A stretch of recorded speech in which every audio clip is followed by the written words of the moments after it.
ন্যায় সংহিতাৰ BNSS under BNSS section 346(1) এই ধাৰাৰ অধীনত ৰাজ্য চৰকাৰে গুৱাহাটী উচ্চ ন্যায়ালয়ৰ মুখ্য ন্যায়াধীশ গৰাকীক জুবিন গাৰ্গৰ হত্যা গোচৰৰ ডে টু ডে ট্ৰায়েলৰ বাবে এখন ফাষ্ট ট্ৰেক এক্সক্লুচিভ কোৰ্ট এখন গঠন কৰি দিবৰ বাবে আজি কেবিনেটে গুৱাহাটী উচ্চ ন্যায়ালয়ক অনুৰোধ কৰিবৰ বাবে কেবিনেটে আজি সিদ্ধান্ত লৈছে।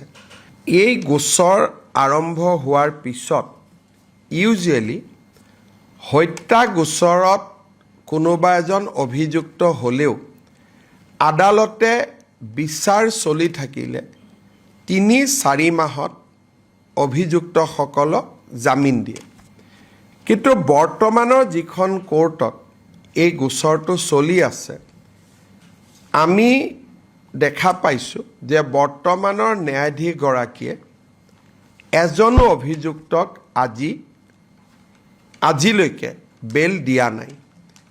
সেইকাৰণে চৰকাৰৰ ধাৰণা আছিলে যে বৰ্তমানৰ ন্যায়াধীশগৰাকীৰ হাততে গোচৰটো থাকিলে ন্যায়ৰ প্ৰক্ৰিয়া নিশ্চিতভাৱে সুৰক্ষিত হ'লহেঁতেন।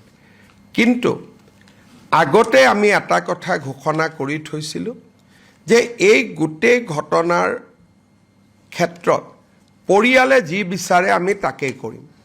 যিহেতু পৰিয়ালে ৰাজহুৱাভাৱে ফাষ্ট ট্ৰেক বা এক্সক্লুচিভ কোৰ্টৰ কথা কৈছে, সেইকাৰণে আমাৰ মতামতক আমি দূৰত ৰাখি আমি এই ঘটনাটোক বা এই বিচাৰ প্ৰক্ৰিয়াক ফাষ্ট ট্ৰেক কোৰ্টত বা এক্সক্লুচিভ কোৰ্টত আমি দিবৰ বাবে সিদ্ধান্ত